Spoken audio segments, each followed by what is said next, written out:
자, 그럼 신나게 돈 벌 수 있는 이슈, 돈이 되는 이슈 짚어보겠습니다. 윤석 전 경제평론가와 함께합니다. 안녕하세요. 네, 안녕하십니까. 네. 금융시장과 외환시장의 불확실성이 아주 커지고 있는 상황입니다. 특히 가계 부문에서 소득 대비 부채 비중이 높아지면서 집을 포함한 모든 자산을 팔아도 부채를 상환하지 못하는 고위험 가구가 3년 새 1.9배나 증가했다. 이런 뉴스가 나오고 있는데 배경은 아무래도 금리 인상 이 기조가 크게 작용했기 때문이라고 볼 수 있겠죠. 아무래도 그게 가장 큰 타격이 됐겠죠. 네. 금리 인상이 이제 계속되면서 대부분의 자산 가격들이 내려가지 않았습니까? 특히 이제 부동산 대출 비중이 우리나라는 높은데 부동산 가격이 뭐 한 20% 정도는 평균적으로 하락했다고 봐야 되니까 사실 고위험 가구가 늘어날 수밖에 없는 거죠. 고위험 가구라는 거는 아까 앵커께서 말씀하셨다시피 모든 재산을 다 처분해도 빚을 갚을 수 없는 가구를 말하는 거거든요. 네. 이게 전체 이제 가계부채를 가진 100곳 중에 5곳이 그래요. 한 5% 정도가 그런 상황이고요. 우리나라 가계부채의 한 9%, 거의 10%에 달하는 금액을 차지하고 있습니다. 네네. 평균적으로 한 2억 5천만 원 정도가 되는 거니까 상당히 큰 금액이라고 얘기할 수가 있을 거고요. 이분들 같은 경우에는 DSR이 70%를 넘어요. 무슨 말이냐면 내가 한 달에 500만 원을 벌게 되면은 그중에 350만 원은 은행에 원금과 이자로 상환을 하고 있다는 얘기죠. 네. 그렇다고 그러면은 뭐 은행에 내야 되는 돈이 워낙 많으니까 사실 생활 자체도 굉장히 어렵다라고 얘기할 수 있다. 뭐 이런 상황이다라고 얘기할 수가 있습니다. 네, 이 위기감이 굉장히 높아지는 수준이 아닌가 싶은데 네. 금융 불안 위기가 지속될 것으로 보십니까? 앞으로 당분간은 그렇다라고 봐야 되겠죠. 아직도 뭐 사실은 뭐 금리 인상의 어떤 추세가 완전히 끝난 것도 아니고요. 사실 금리를 더 올리는 거는 조금 한계가 있다고 하더라도 금리를 내리기에는 사실 인플레이션이 아직도 뭐 고공행진 중이니까 상당히 어려운 형국이라고 얘기할 수가 있습니다. 특히 이제 자산시장, 특히 부동산 시장 같은 경우가 약간 뭐 반등하고는 있지만 이게 완전히 상승 추세로 완전히 뭐 추세 전환을 했다. 이렇게 말씀드릴 수 있는 상황은 아닌 것 같고요. 최소한 올해 내내 정체 내지는 하락, 어떤 기운이 계속될 거라고 본다라고 하게 되면은 이런 가계의 어려움들은 상당히 지속될 수밖에 없을 거라고 보고 있는 거고요. 특히 이제 뭐 제2금융권이라든지 증권사라든지 여신전문기관 같은 경우에는 제1금융보다 더 어렵겠죠. 네네. 특히 이제 건설회사, 특히 시행사라든지 뭐 시공사의 어떤 PF 대출이 굉장히 많은 상황이기 때문에 지금 이제 미분양 가구들이 워낙 많지 않습니까? 네. 그런 기업들도 사실은 올해 내내 우리 어떤 금융시장을 갖다가 짓누를 거다 이렇게 보는 게 합리적인 추론일 것 같습니다. 네, 금융시장의 위험 신호등 꺼지지는 않을 것이다. 네네네. 이렇게 봐야겠군요. 자, 그리고 어제 미국 증시가 상승 마감을 했습니다. 이 배경에는 연준이 성명서에 계속된 금리 인상에 대해서 적절할 것이라는 표현을 삭제를 했어요. 네네. 그리고 나서 이제 약간의 추가적인 정책 긴축이 적절할 것이다. 이렇게 밝히면서 뭔가 안도의 한숨을 내는 모습인가 싶은데 금리 인상에서 완화로 좀 기조가 바뀌는 거라고 볼 수가 있을까요? 결론부터 말씀드리면 사실 그렇게 보기는 약간 좀 어려운 측면이 있습니다. 네. 사실 이번에도 사실은 동결을 하려고 했죠. 그렇지만은 사실 동결을 하게 되면 일단 뭐 은행 위기들이 많이 그 SBB 파산이라든지 뭐 시그니처 은행의 파산들이 겹치면서 연준 내부에서는 뭐 동결의 목소리도 좀 있었던 걸로 알고 있습니다. 그렇지만 만약에 이 상태에서 동결을 하게 되면은 사실 연준의 신뢰주는 바닥으로 가겠죠. 왜 그러냐면 인플레이션이 이렇게 고공행진하는데 금리까지 동결을 하게 되면 진짜 우리나라 그 금융 시스템 자체에 어떤 문제가 있는 거나 어떤 의혹들을 더 증폭시킬 수가 있기 때문에 연준은 뭐 고육지책으로 한 25bp 인상을 갖다가 했다라고 봅니다. 또 추가적으로 한 5월 달에도 한 25p 정도를 갖다가 끝으로 그러니까 금리 인상은 일단 멈출 것으로 기대를 하는 분위기들이 많아요. 네. 연준 위원들의 점도표상을 이렇게 보게 되면 한 절반 정도가 사실은 5월 달에 25bp 정도 그걸로 끝으로 사실은 금리 인상을 갖다가 완전히 멈춘다. 뭐 이런 신호들을 갖다가 보내고 있는 거 보면은 성명서에도 얘기했지만 약간의 추가적인 정책 긴축.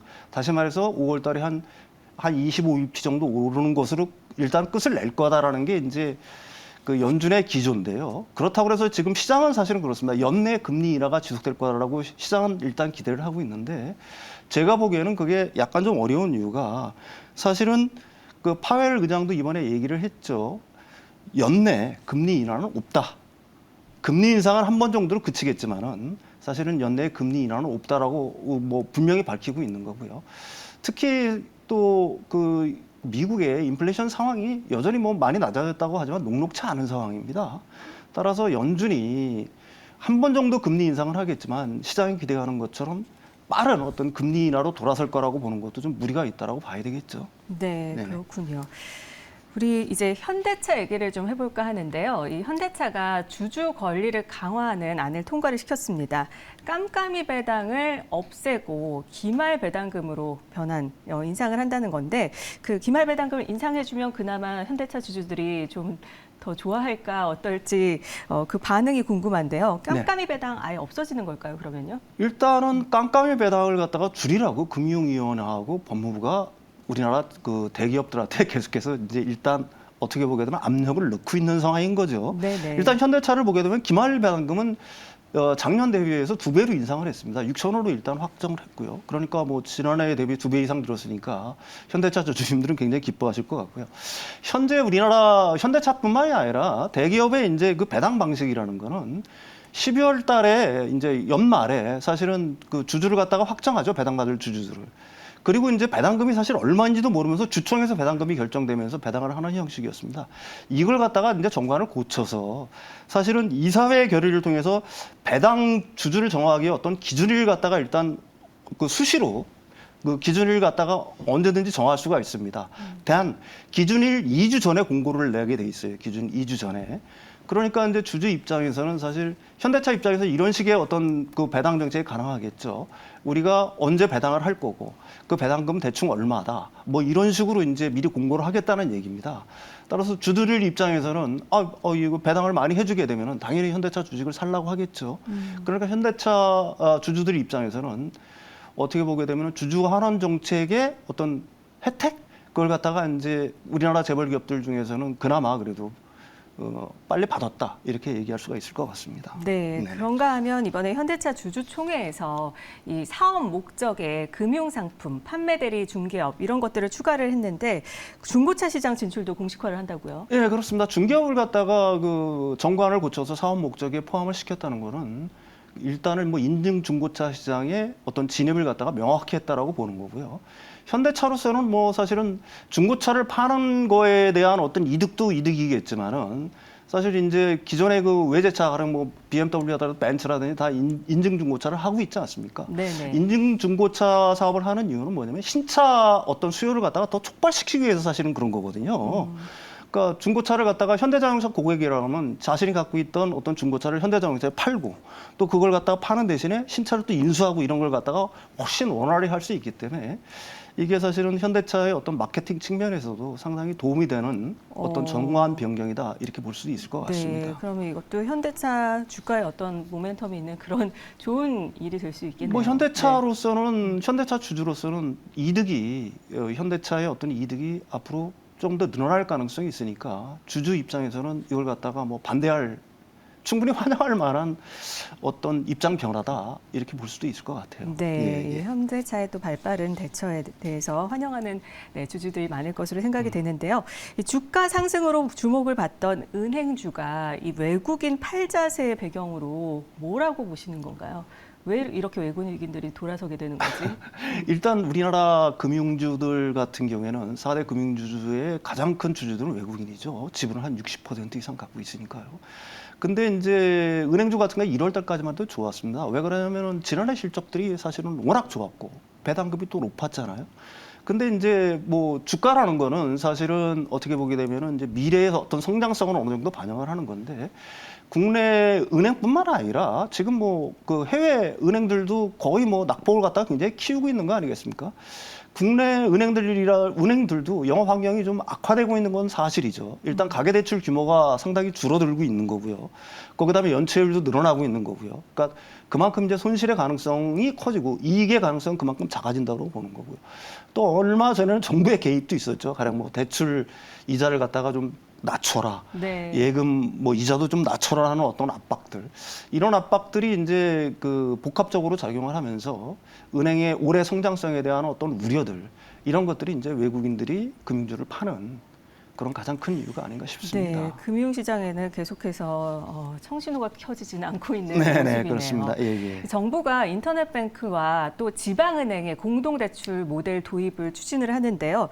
이 은행권에는 또 경제 촉진이 돼서 도움이 될 것으로 보여지는데 이 관련 법제도 개선점 적극 검토 계획이라고 하는데 어떤 내용들일까요? 이게 이제 인터넷 뱅크 그 협회라는 데가 있지 않습니까? 그 협회가 일단 제안은 아닌데 제가 보기에는 굉장히 신선한 아니라고 봅니다. 인터넷 은행 같은 경우에는 몇 가지 이제 장점이 있지 않습니까? 가령 고객들을 손쉽게 모을 수가 있죠. 가령 뭐 앱을 통해서라든지 어떻게 보면 디지털 환경에 잘 적응되는 회사들이니까 그런 어떤 특장점을 갖다가 분명히 갖고 있습니다. 반면에 지방은행들 같은 경우에는 사실은 굉장히 오래된 어떤 업력을 갖고는 있지만은 사실 이제 고객을 갖다가 확보하기 위한 어떤 영업력에는 분명히 한계가 있는 그렇죠, 거죠. 유치하기가 대신 힘들죠. 이제 자원들은 갖고 있죠. 네네. 특히 인터넷 은행 같은 경우에는 어떤 그 신용을 평가하는 모델들이 굉장히 다양하기 때문에 이런 점에서 굉장히 강점이 있는 겁니다. 따라서 이제 인터넷 은행과 이 지방은행에 결합을 해서 인터넷 은행은 이제 고객 모집을 하고 또 대출은 공동으로 이제 집행을 하는 거죠. 인터넷 은행이 뭐 그거는 이제 은행별로 해가지고 다 다르겠지만은 우리가 몇 프로 대고 또 지방은행도 돈을 대고 해가지고 대출을 하는 형태. 그렇게 된다라고 하면 지방은행도 굉장히 활성화될 수 있을 것 같고 또 상대적으로 어떻게 보게 되면 자금력이 부족한 인터넷 은행 같은 경우에는 또 지방은행을 도움을 받아서 대출 시장에 좀 그 마켓 쉐어를 갖다가 훨씬 늘릴 수가 있을 거다. 이런 것들이 이제 복합적으로 작용하면서 두 개가 이런 어떤 공동대출 형태의 어떤 사업 모델은 제가 생각하기에는 상당한 시너지 효과를 거둘 수 있을 거라고 봅니다. 네. 은행들의 활로를 위해서 공동 대출 모델을 계획하고 있는데 네. 대출을 쉽게 받을 수 있는 걸까요? 이런 제도를 통해서? 아무래도 대출의 어떤 그 인터넷 뱅킹이 대출 여력이 어느 정도 늘어날 거 아니겠습니까? 일단 이제 지방은행의 어떤 재원들을 갖다가 활용할 수가 있는 거기 때문에 네. 그래서 그동안 이제 돈이 좀 부족해서 자본이 부족해서 못했던 대출들을 갖다가 어느 정도 확대하는 계기는 충분히 될 수 있을 거라고 봅니다. 네, 그렇군요. 네. 자, 이제는 부산으로 한번 가볼게요. 네, 2030 부산 월드 엑스포 준비를 앞두고 아주 부산이 뜨거운 상황인데 엑스포 개최가 경제적 효과가 얼마나 될지 과연 클지 궁금합니다. 뭐 그 추산은 굉장히 많죠. 네. 가령 뭐 실질적인 뭐 투자 효과로 엑스포 유치 효과로 한 15조 원 정도, 경제 유발 효과는 거의 뭐 43조, 고용은 한 50만 명 정도라고 생각하는데 분명히 경제 효과는 좀 어느 정도는 있을 거라고 봅니다. 왜 그러면 기존에 대전하고 여수에서 엑스포가 열렸지 않습니까? 이때는 사실은 모든 비용들을 갖다가 우리나라가 전부 다 부담을 했어요. 근데 부산 엑스포 같은 경우는 약간 좀 다르죠. 우리나라가 그 부지만 제공을 하는 거고 나머지 거기에 이제 엑스포 전시관을 짓고 그걸 철거하는 것들은 전부 다 참가국에서 하는 겁니다. 네네. 따라서 우리나라에 직접 어떤 투자 유발 효과가 한 2조 원 정도는 일단 최소한 될 거라고 보고 있는 거고요. 네, 그렇군요. 그다음에 그 기한도 엑스포가 열리는 기한도 기존에는 3개월에서 6개월 정도로 늘어났거든요. 따라서 당연히 이제 관람객들도 더 많이 올 거고요. 그만큼 어떤 소비 유발 효과라고 할까요? 그런 것들도 과거 엑스포에 비해서는 훨씬 클 거다라고 보는 게 합리적인 추론이겠죠. 예. 과거보다 훨씬 클 거다. 예. 특히 부산 엑스포로 인한 우리의 득과 실은 뭘까요? 뭐 실이라고 할 거는 뭐 제가 생각하기에는 그렇게 크게는 없을 것 같고요. 득이라고 한다면 아까도 말했지만은 우리나라를 갖다가 세계에 알릴 수 있는 기회들이 일단은 첫 번째가 될 수 있을 거고요. 두 번째로는 이제 그로 인한 어떤 경제적 유발 효과가 상당할 것으로 추론이 되기 때문에 그 효과를 갖다 직접적으로 볼 수 있다는 것도 가장 큰 장점이겠죠. 네, 예. 부산이 엑스포 개최지로 유력시 될까요? 글쎄요, 그거는 뭐 저는 단언은 못하겠습니다. 왜 그러냐면 워낙 강력한 사우디라는 나라가 있고 사우디가 또 지금 어떻게 보면 돈으로 밀어붙이고 있는 거니까 글쎄요, 엑스포가 됐으면 좋겠지만 유치가 됐으면 좋겠지만 그럴 가능성이 뭐 굉장히 높다라고는 얘기를 못할 것 같아요. 네. 그래도 희망을 가지고 그렇습니다. 지켜보도록 해야겠습니다. 네네네. 돈이 되는 이슈 윤석천 경제평론가와 함께했습니다. 오늘 말씀 고맙습니다. 네.